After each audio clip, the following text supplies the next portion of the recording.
I look back, if I say, okay, what might I have asked myself? I need a girlfriend, or I need this particular guy needs to like me, or something like that. Yeah. What would be the practical walkthrough of, okay, so my initial answer is, that girl has to like me in order for me to like myself. Then what? And so what I took is, okay, I'm going to make her like me. Right. I know what to do now. And figure out what she likes, be all of the things that she likes. So Charlie, when you did that, what happened next? Yeah, exactly. So so what I started doing was watching very carefully. What is she responding to? What are women in general responding to? They like guys who play guitar. I learned to play the guitar, right? So just run that process for about 10 years. And now I'm doing jujitsu, learning multiple languages, like trying to be the Renaissance man that I can, which is effective in a way. And there was wonderful secondary, tertiary effects of, I love music, and I got to do that. And I didn't at that beginning stage get to the self-love and the self-acceptance. So I'm curious how someone might run through that in a way that is cleaner than what I did, perhaps. Oh, hold on a second. Yeah. Exactly. Go ahead. You gotta take it. I'm assuming. I think we're going the same place. Yeah. It's like, and then you got the woman, but it didn't. Right. So that's what what I want to hear about. Correct. So don't fast forward to 10 years when you started doing the deeper work. Yeah. I want to know 1 year in, right? So let's let everyone who's listening to this is like, but I think we need to hear. Sure. When you started getting in shape, when you started playing guitar, when you started making money, 2 years in, 3 years in, you did get the girl, Charlie. Yeah. What happened then? Girls. I'm assuming. Yeah. No, at first it was, oh God, I'll just. At first I felt like king of the universe. It was the greatest, most thrilling, excited thing that I could ever imagine. I didn't understand why everyone in the world wasn't quitting their job to go out to bars and flirt and receive validation. It made no sense to me. And when I saw, the occasional 40 or 45-year-old at the bar, I was like, that guy gets it. Like that guy, he gets it. Got girlfriends, had casual encounters, and then, the one that I definitely had to have after years of didn't get that girl in high school, didn't get that girl in college, but I was 27 and I finally got that one that I had to have. Had a intense period of just wanting her to really like me as much as possible that lasted many, many months.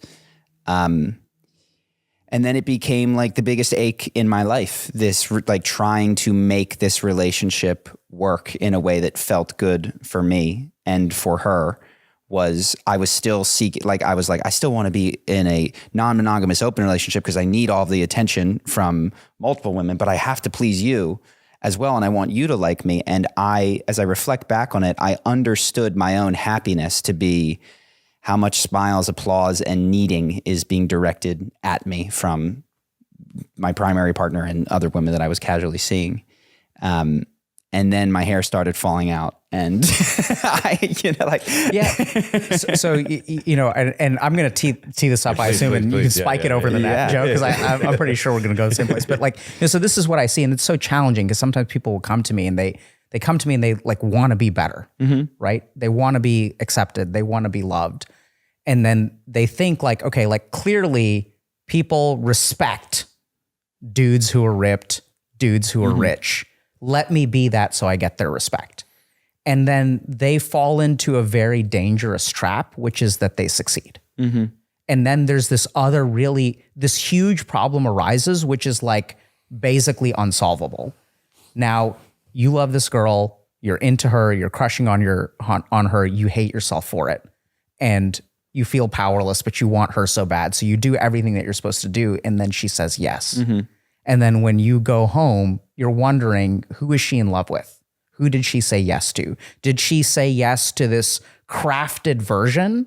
But what about the loser that I was before? What if I ever become that again? What if I start losing my hair or I start making less money? So now what you've managed to do is get exactly what you want, but it's like a house of cards that could get wiped away at any time. There's this really scary like fear of abandonment because you haven't been accepted. Your money has been accepted. Your appearance has been accepted, And so like, it's so scary, and doing that work, the deeper work is like, it's such a common pattern where I'm going to succeed and then I will get what I want. and it really messes me up even more. Yeah, there's so many things I could say about it.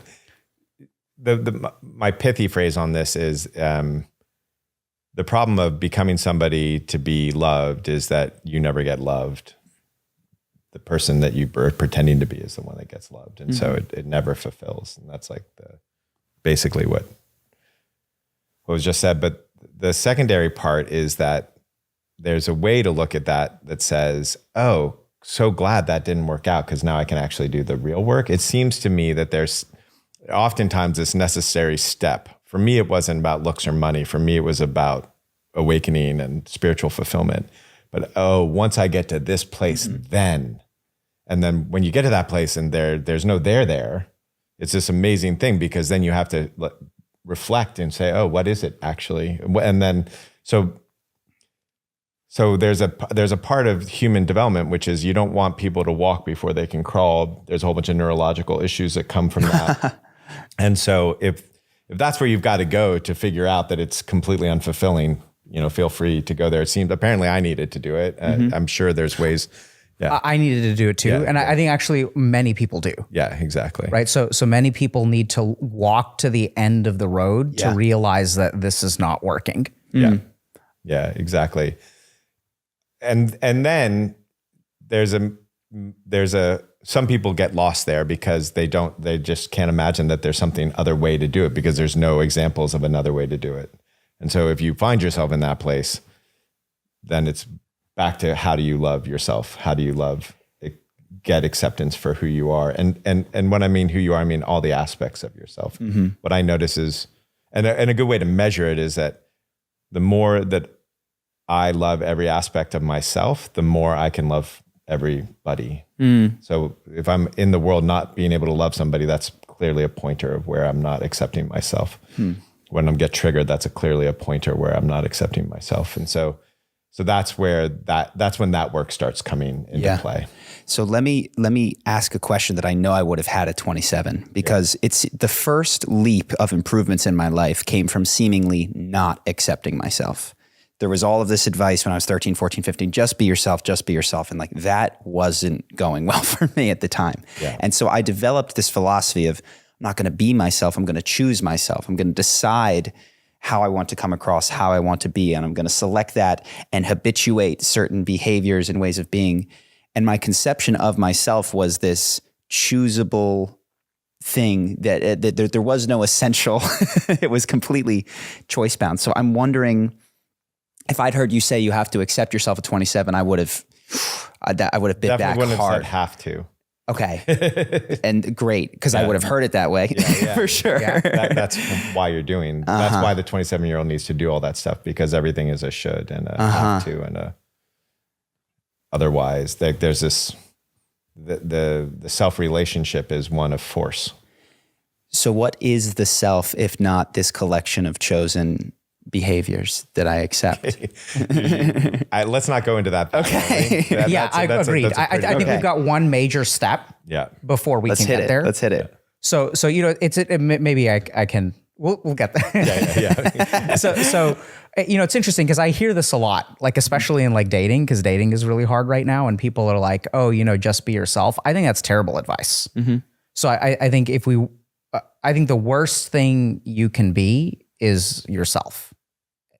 I know. Yeah, I know. Yeah, I'm so looking forward to it because I know you get it. So the twist that you're about to do, I just cannot wait. So exactly right. So, and I think this is going to give us the layer that we're missing. Okay. So when someone says, okay, so let me ask y'all, right? So when someone says, "I should be myself," what do you think that means to them? To me, I could tell you what it meant. Yeah, I should be shy, reserved, withdrawn, like my video games, and not effective in my communication with people and have the same small group of friends that I do and not more than that. Right. So I think when most people say I hear all these things, like, if you can't handle me at my worst, you don't deserve me at my best, which in a relationship is a license to continue to be an asshole. So I think most people live this life where they have all of these internal tendencies and what they think, and then they fight against those internal tendencies. So I feel like being an ass, but I need to be nice. So there's like this internal tension, and they think, okay, like I should be nice. So like this is the part of me that I'm going to project. That doesn't work, right? And so instead what I should do is the layer underneath, like all these raw emotions, all of these things that are like underneath that I regulate. That's really who I am. But if you sort of look at it like from a developmental and psychiatric perspective, everything right underneath what you show the rest of the world, that's what people think myself is, right? It's the person that I am. It's the unfiltered thoughts. But that is not you, right? Yeah. And I think that's the main twist. But I think this is where, like, as a psychiatrist, like, what are we underneath what we show? We're like a pile of disorganized attachment styles, mental conditioning, like mental habituation, a lot of internalized shoulds, haves, whatever, right? So when someone says, if someone can't handle me at my worst, they don't deserve me at my best, there's a core, like, brutal, unlovable part, and they want that acceptance. And so it's kind of weird, but like, I think that the parts underneath you kind of need to be fixed, need to be healed. I'm sure you don't use the word fixed, but I do. Yeah. Right. So one of the interesting things is I do think that if you look at it from like a clinical perspective, there is a bad way for your mind to function, and there is a good way for your mind to function. That what you perceive as yourself to be is actually a pile of like micro traumas that have built up into something that I would call ego or a humcod. And I think that's the big missing step. So a lot of this, like, finding authenticity is about actually getting rid of your ego. And it's interesting because Joe keeps on using the word love. I don't know what that word means. Yeah. Right. So I'm sure we're talking about the same thing, but that language has never made, like, the concept of self-love. If you ask me today, do I love myself? I don't know what that means. I just am. I don't have I would even say, like, the goal is to not even have a relationship with yourself, because the moment that you have a relationship with yourself, a relationship is between two things. And my path to self-acceptance, I wouldn't even call it self-acceptance, because that means that someone is doing the accepting and something is being accepted. And that's actually duality. That's division. That's not the real self. That's a very subtle form of ego. So if you're interested in the fastest way that I know of to make this stuff effortless, you might be interested in my course, Charisma University. You get full details at the link here, but basically, if you like the YouTube channel and charisma, confidence, building respect is a priority for you, I highly encourage you to click the link, check it out, learn more, and maybe join. Either way, I hope that you have enjoyed this video, and I look forward to seeing you in the next one.